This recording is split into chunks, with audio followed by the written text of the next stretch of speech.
একদিন আল্লাহ রাসূল সাল্লাল্লাহু আলাইহি ওয়াসাল্লাম রাস্তা দিয়ে যাইতেছেন, হঠাৎ করে দেখতে পান খুঁটির মধ্যে একটা হরিণী, মা একটা হরিণী বাঁধা, কে যেন খুঁটির মধ্যে ওই হরিণীকে বেঁধে রেখেছে।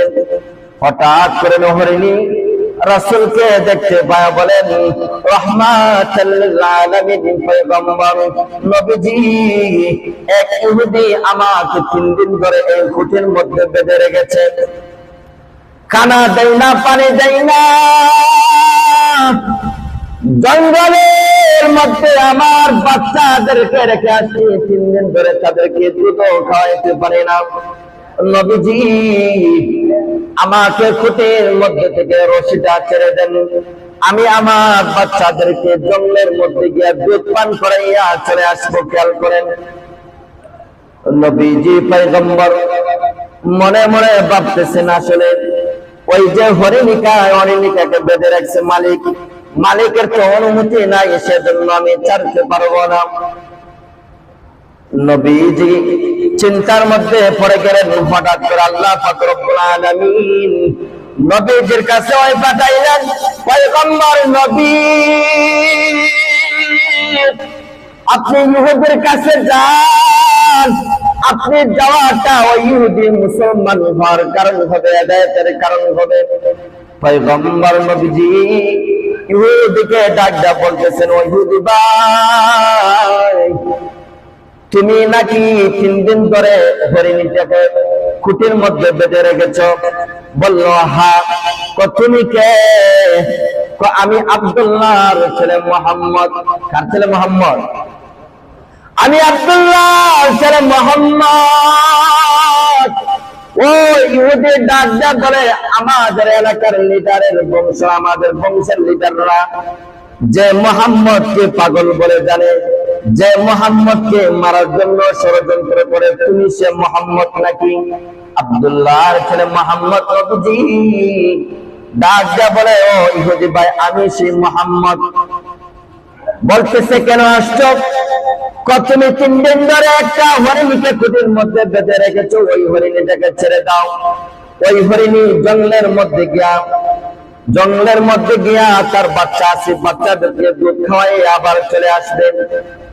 ওই ইহুদি ডাক দেয়া বলে, আসলে মুহাম্মদ পয়গম্বর, তুমি আসলে একটা পাগল, আসলে একটা আব্দুল্লাহ ছেলে মুহাম্মদ, আসলে আমাদের এলাকার লোকেরা মুহাম্মদ তোমাকে পাগল বলে জানা, আসলে তুমি একটা পাগল।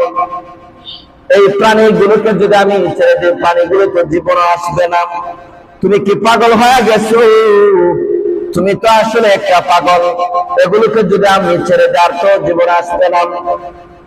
পয়গম্বর চোখের পানি বলতেছেন, এই ইহুদি ভাই, তোমার যদি বিশ্বাস না হয় তাহলে তুমি একটা ছুরি হাতে নাও, ছুরিটা হাতে নিয়া ওই হরিণের রশিটা আমার কাছে দাও, আমি হরিণটাকে ছেড়ে দিব। একটা টাইম দিয়েছি, ওই হরিণী টাইমের ভিতরে আবার তোমার কাছে চলে আসবে। আর যদি ওই টাইমের ভিতরে হরিণীটা তার বাচ্চাকে দুধ না খাওয়াইয়া চলে আসে, দুধ না দিয়া, বা যদি ওই হরিণী না চলে আসে, ওই ছুরিটা তুমি যে হরিণীর গলার মধ্যে চালাইতা, ওই হরিণী যদি আবার ফিরে না আসে, আমি আব্দুল্লাহর ছেলে মুহাম্মদের গলায় ছুরিটা চালায় দিবা। ওই মুহাম্মদ সাল্লাল্লাহু আলাইহি ওয়াসাল্লাম যখন ইহুদিকে এই কথা বলল, ইহুদি খুব আনন্দ হয়ে গেছে, খুশি হয়ে গেছে। আব্দুল্লাহর ছেলে মুহাম্মদকে মারার কোনো কৌশল পাই না। আব্দুল্লাহর ছেলে মুহাম্মদকে মারার কোনো কৌশল পাই না। আজকে আব্দুল্লাহর ছেলে মুহাম্মদ নিজে একটা কৌশল বের করছে মারার জন্য। আব্দুল্লাহর ছেলে আসলে একটা পাগল। হরিণকে যদি ছেড়ে দেয়, জীবন চলে যাবে, তারপরে তো হরিণ চলে আসবে না। যাই হোক, একটা সুযোগ পেয়েছি, আব্দুল্লাহর ছেলে মুহাম্মদকে আজকে হরিণের পরিবর্তে তার গলায় ছুরি লাগাইতে পারবো। ও ইহুদি ভাই, মুহাম্মদ সাল্লাল্লাহু আলাইহি ওয়াসাল্লামকে হরিণের রশিটা দিল, বলে যাও যাও হরিণীটাকে ছেড়ে দাও। রাসূল সাল্লাল্লাহু আলাইহি ওয়াসাল্লাম হরিণকে ডাক দেয়া বলতেছে, হরিণী তুই তো জানোস আমি হলাম রাহমাতুল লিল আলামিন। তুই যদি টাইমের ভিতরে ওই ইহুদির বাড়িতে না তাহলে তো দেখতে পাইতেছ ওই ইহুদি ছুরি নিয়ে দাঁড়াইয়া রয়েছে, তোর গলার মধ্যে ছুরি লাগানোর কথা ছিল, কিন্তু টাইমের ভিতরে যদি হরিণী তুই না তাহলে আমি মুহাম্মাদের গলায় ছুরি চালাইয়া দিবে। হরিণীকে যখন রশিটা ছেড়ে দিলাম, হরিণী দৌড়াইয়া জঙ্গলের মধ্যে চলে গেল। জঙ্গলের মধ্যে গিয়ে ডাক দেয়া বলে, আমার সন্তান না তোমরা কোথায়? তাড়াহুড়া করো, তাড়াতাড়ি করো, তাড়াতাড়ি করো। হঠাৎ করে সন্তান না চলে আসলো, বলতেছে মা 3 দিন ধরে তোমাকে দেখি না, 3 দিন ধরে কোনো কিছু খাইলাম।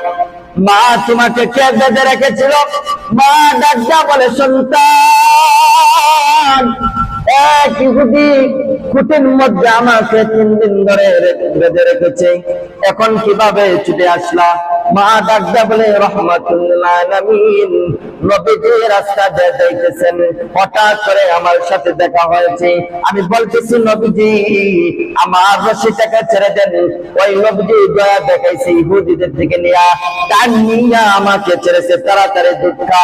সন্তান না ডাক দেয়া বলেন, মা যে নবীজি তোমার প্রতি দয়া দেখাইছে, যে নবীজি তোমার জন্য পাগল হয়ে গেছেন, মাগো ওই নবীকে যতক্ষণ পর্যন্ত আমরা স্বচক্ষে না দেখবো, শুধু 3 দিন নয়, আরো যদি 1 বছর যায়, আরো যদি শত শত দিন যায়, না খাইয়া থাকবো, তারপর মুহাম্মদ নবী পয়গম্বরকে না দেখে মা তোমার স্তনে আমাদের মুখ লাগাবো না।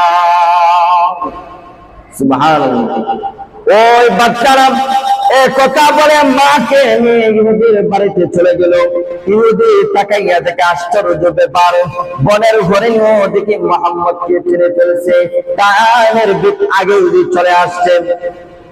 হরিণী আসার পরে কিরকম জানে এভাবে গোড়ার মধ্যে হাঁটু দিয়া কে যেন নবীজিকে বলতেছেন, আবার 2 পাও দিয়া এভাবে এভাবে যেন কি বলতেছেন। ইহুদি ডাক দেবেন, আব্দুল্লাহ ছিলেন, মুহাম্মদ হরিণী তোমাকে কি বললো? হরিণী তোমাকে কি বললো? নবীজি পয়গম্বর ইহুদিকে ডাক দেয়া বলে, ইহুদি ভাই সর্বপ্রথম হরিণী আয়েশা আমার কাছে আমাকে সালাম জানাইছে, ইয়া রাসূলুল্লাহ ইয়া পয়গম্বর আসসালামু আলাইকুম ওয়া রাহমাতুল্লাহ, আমাকে সালাম জানিয়েছে। দ্বিতীয়বার যখন সে হাঁটু গাইয়া বসলো, আমাকে বুঝাইতে চাইতেছে, নবীজি আমি যখন জঙ্গলে গেলাম, আমার সন্তানদেরকে ওই কথা বললাম, আমার সন্তানরা বলতেছেন ওই নবীকে না দেখা দুধ পান করবো না। নবীজি আমার সন্তানরাও দুধ পান করে নাই, আমার সন্তানরাও এখনো দুধ পান করে নাই। নবীজি যখন এই কথা বলল, ইহুদির হাত থেকে সাথে সাথে ছুরিটা পড়ে গেল। ইহুদি নবীজির পায়ে পড়ে মাফ চাইতেছে, নবীজি আব্দুল্লাহর ছেলে মুহাম্মদ আমি আসলে অনেক বড় অন্যায় করেছি, আমি আসলে অনেক বড় ভুল করেছি। বনের হরিণীরা, বনের প্রাণীরা তুমি আব্দুল্লাহর ছেলে মুহাম্মদকে চিনতে পারলো, আমি ইহুদি তোমাকে চিনতে পারলাম না। আমার মতো হতভাগা দুনিয়ার জমিনে কেউ নাই, আমার মতো হতভাগা পৃথিবীর জমিনে কেউ নাই। পয়গম্বর আব্দুল্লাহর ছেলে তোমার হাতটা দয়া করে বাড়াই দাও, তোমার হাতটা আমার কাছে বাড়াইয়া দাও। ইহুদি নবীজির হাত ধইরা বলতেছেন, লা ইলাহা ইল্লাল্লাহ মুহাম্মাদুর রাসূলুল্লাহ। আব্দুল্লাহর ছেলে আমি ইহুদি আজকে থেকে মুসলমান হয়ে গেলাম, আমি আজকে থেকে মুসলমান হয়ে গেলাম। ইহুদি ডাক বলে, আব্দুল্লাহ ছেলে মুহাম্মদ তোমার ভিতরে কি আছে? তোমার ভিতরে কি আছে? বনের হরিণীরা, বনের প্রাণীরাও তোমাকে চিনতে পারলো। আসলে মুহাম্মদ তুমি তো একজন নবী, তুমি তো একজন নবী। আমি চাই আজকে তোমার পবিত্র হাতে আমি ইহুদিকে মুসলমান বানায়া দেন। সুবহানাল্লাহ। জালালউদ্দিন রুমি রাহমাতুল্লাহ আলাইহি এই ঘটনাটা কিতাবের মধ্যে উল্লেখ করেছেন রাসূলের আদর্শ শিক্ষা দেওয়ার জন্য। কেমন এক আদর্শ! বনের প্রাণীরাও রাসূলকে চিনতে পেরেছে, ইহুদিরাও নবীকে শেষ পর্যায়ে চিনতে পেরেছে।